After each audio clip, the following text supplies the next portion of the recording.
Shanti. This is the Sakar Murli of 12 of February 2025. Essence. Sweet children, you are very big jewelers. You have to make everyone wealthy by giving them the jewelry of the imperishable jewels of this knowledge. Question. Which main aspect should you be very careful about in order to make your life like a diamond? Answer. The company you keep. You children should keep the company of those who sour the rain of knowledge well. What benefit would there be in keeping the company of those who don't rain at all? The company you keep influences you a great deal. Some of you become like diamonds in good company, others become like pebbles by keeping someone else's company. Those who are knowledgeable will definitely make others equal to themselves. They will take care of themselves by being careful about the company they keep. Om Shanti, sweetest spiritual children, you remember the whole world and the whole drama very well in your intellects. This contrast is also in your intellects. All of this should remain firm in your intellects. Everyone in the golden age was elevated, viceless, pure, and solvent. Now the world is corrupt, vicious, impure, and insolvent. You children are now at the confluence age. You are going across to the other side. Where a river meets an ocean, it is called a confluence. On one side is sweet water and on the other side salt water. So this too is a confluence. You know that it was definitely Lakshmi and Narayan's kingdom in the golden age. The cycle turns in this way. It is now the confluence. At the end of the iron age, everyone is unhappy. This is called a jungle. The golden age is called a garden.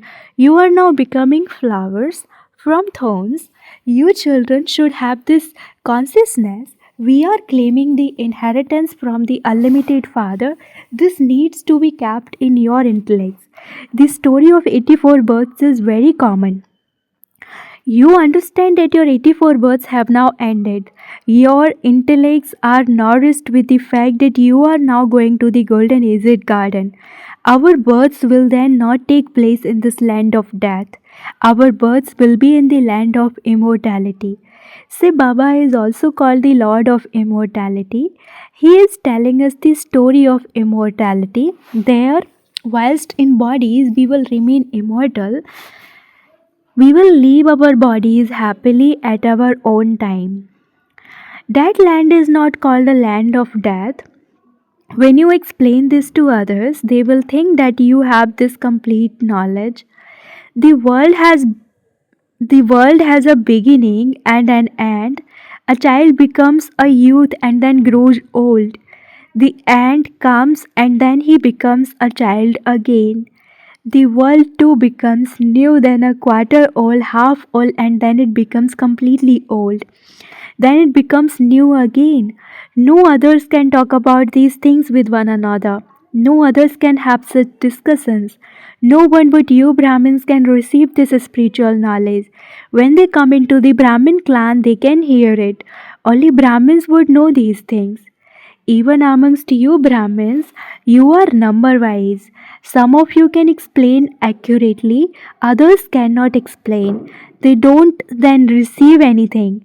Amongst jewelers, you can see that some have stock worth millions, whereas others don't even have stock worth 10,000.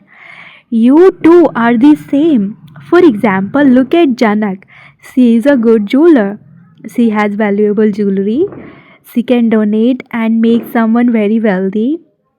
Some are small jewelers and cannot donate much, and so their status is also less. You are all jewelers. This jewelry is of the imperishable jewels of this knowledge. Those who have good jewels will become wealthy and will also make others wealthy. It is not that everyone will be a good jeweler. Experienced jewelers are sent to the big centers. Important people are given good jewelry. Experts work in big shops. Baba is also called the businessman and the jewel merchant. He does the business of jewels. He is also the magician because only he has the key to divine visions.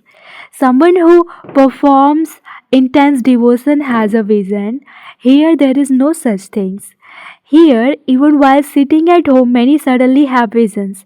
Day by day, receiving visions will become easier. Many have visions of Brahma and also of Sri Krishna. They are told, go to Brahma, go and study the study of how to become a prince. Those pure princes and princesses have continued to exist there. Princes are also called pure. Birth takes place through purity. Impure ones would be called corrupt. We have to become pure from impure. This should remain in your intellect so that you too can explain to someone. People would then think they are very sensible. Tell them we don't have that knowledge of the scriptures, etc. This is a spiritual knowledge which the spiritual father explains. This is the Trimurti, Brahma, Vishnu, and Shankar. They too are creations. The creator is the one father. Those creators are of the limited. This is the unlimited father, the unlimited creator. The father sits here and teaches you. You have to make effort. The father makes you into flowers. You belong to the godly clan. The father makes you pure. So if you become impure, you become those who defame the clan. The father knows punishment will then be carried out through Dharmaraj. Dharmaraj is also with the father. Dharmaraj's duty is also coming to an end. It won't exist in the golden age. It will begin again in the copper age. The father sits here and explains the philosophy of action, neutral action, and sinful action. They say this one must have performed such actions in his previous birth that is the suffering for them. In the golden age, they would not say that. There is no mention of suffering for bad actions there. Here, both bad and good actions exist. Both happiness and sorrow exist here, but there is very little happiness. There is no name for sorrow. Where would sorrow come from in the golden age? You receive the inheritance of the new world from the Father. Only the Father is the remover of sorrow and the bestower of happiness. You know when sorrow began. It is written in the scriptures that the duration of the cycle is very long. You now know that our sorrow is being removed from half a cycle and that we attain happiness. It is very easy to explain how this world cycle turns. None of these things can be in anyone's intellect except yours. When hundreds of thousands of years are mentioned, all other things leave the intellect. You now know that this cycle is 5,000 years. It is a matter of yesterday when it was the kingdoms of the Sun dynasty and the Moon dynasty. It is said the day of Brahmins. The day of Shiv Baba isn't said. It is the day of Brahmins and then the night of Brahmins. Brahmins too then go on to the path of devotion. Now it is the confluence. It is neither day nor night. You know that you become Brahmins, then deities, and then warriors in the silver age. Keep this firmly in your intellects. No one knows these things. They say it is written in the scriptures that the duration is very long. Where did you get this calculation from? This drama is eternally predestined. No one knows this. It is in the intellects of you children that the golden and silver ages last for half a cycle and that devotion then begins in the middle. That becomes the confluence of the silver and copper ages. Those scriptures, etc., are gradually created in the copper age. There is so much paraphernalia of the path of devotion. The tree is so tall and wide. Its seed is Baba. It is an inverted tree. First and foremost is the original eternal deity religion. These things that the Father tells you are completely new. No one knows the founder of this deity religion. Sri Krishna is a child. The one who gives this knowledge is the Father. They have removed the Father's name and replaced it with the name of the Son. They have only shown the divine activities, etc., of Sri Krishna. The father says the divine activities are not Sri Krishna's. They also sing, O Lord, your wonderful games are unique and unlimited. The divine activities are those of only the one. The praise of Shiv Baba is unique. He is the one who remains constantly pure. In spite of that, he cannot enter a pure body. After all, they call him to come into the impure world and purify us. Therefore, the Father says, I have to come into this impure world. I come and enter this one's body at the end of his many births. The father says the main aspect is remember alpha. All the rest is detail. Not everyone can imbibe that. I only explain to those who can imbibe it. To the rest, I say man manabhav. Everyone's intellect is number wise. Some clouds shower a great deal of rain and some shower a little rain and go away. You are also clouds. Some don't shower rain at all. They do not have the strength to draw this knowledge. Mama and Baba are good clouds. You children should keep the company of those who shower the rain of this knowledge well. What will happen by keeping the company of those who don't rain at all? Your company influences you a great deal. Some become like diamonds in someone's company, whereas others become like pebbles in the company of others.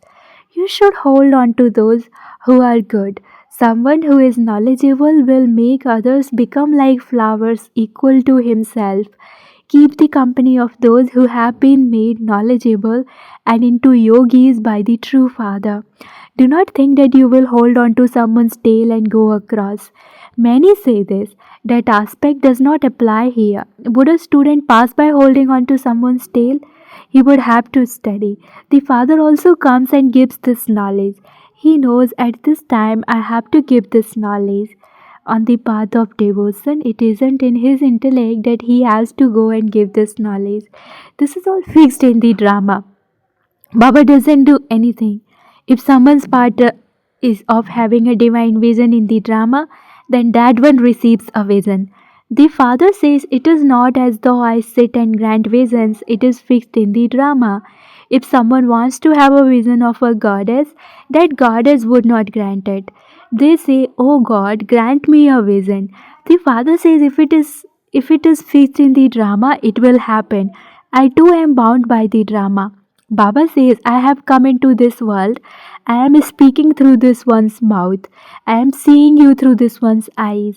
If this body were not here, how would I be able to see you? I definitely have to come into this impure world.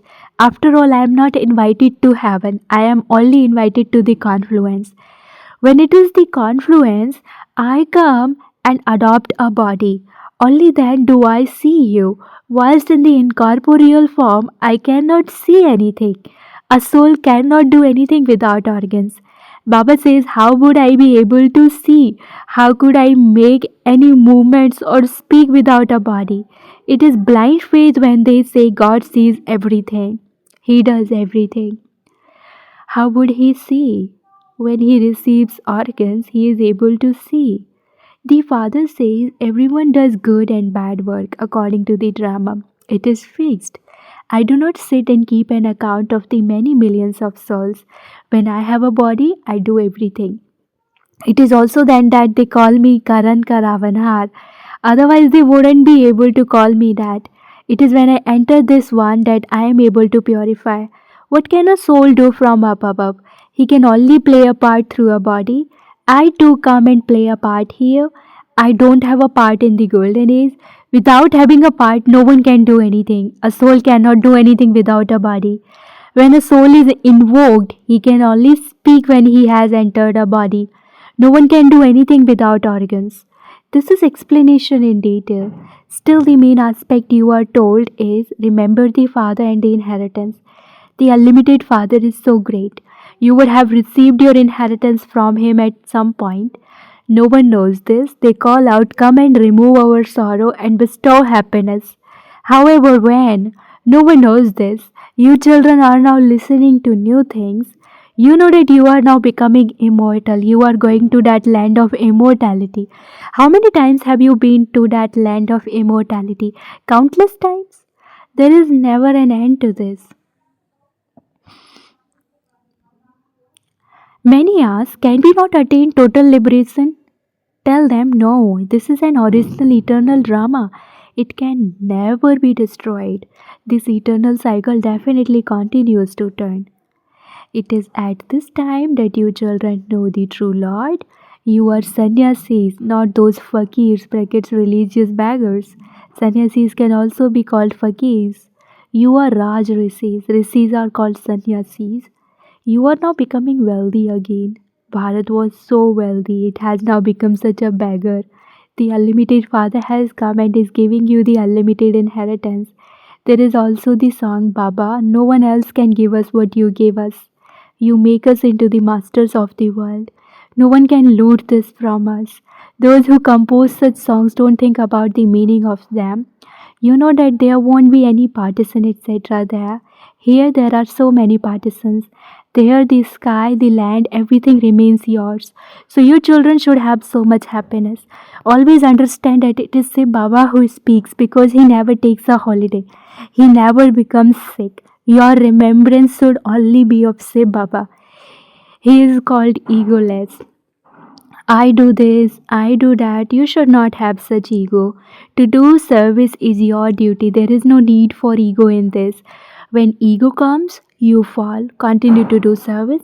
This is spiritual service. All the rest is physical. Acha, to you, sweetest, beloved, long lost, and now found children, love, remembrance, and good morning from the mother, the father, Bap Dada. The spiritual father says Namaste to you, spiritual children, and the spiritual children say Namaste to the spiritual father. Essence for dharana number 1. Sow the return of what the Father teaches you by becoming flowers. Make effort. Never defame the name of the godly clan. Keep the company of only those who are knowledgeable and are yogis. Second, renounce the consciousness of I, become egoless and do spiritual service. Consider service to be your duty. Do not have arrogance. Blessing, may you truly die alive and transform all wastefulness with pure intentions and elevated feelings. Bapdada's Srimate, children, do not listen to anything wasteful or speak anything wasteful or think anything wasteful. Always think with pure feelings and always speak auspicious words. Listen to anything wasteful with pure intentions. Have pure and positive thoughts for others, and those will transform the intentions behind the words. Constantly keep your intentions and feelings elevated. Transform yourself and do not think about transforming others. Transformation of oneself becomes the transformation of others. In this, let me be first. Only in this life of dying alive is there pleasure. This is known as the great sacrifice. In this, die happily. This dying is living. This is the true donation of life. Slogan, with the concentration of your thoughts, elevated transformation can take place at fast speed. Slogan, with the concentration of your thoughts, elevated transformation can take place at fast speed. Om Shanti. Have love for solitude and imbibe unity and concentration. The power of the gathering can achieve whatever is needed. The memorial of the unity of the gathering are the 5 Pandavas. The power of unity is shown by saying Hanji Hanji. They gave their ideas and then tied themselves in the bond of unity. This unity is the means of success. Om Shanti.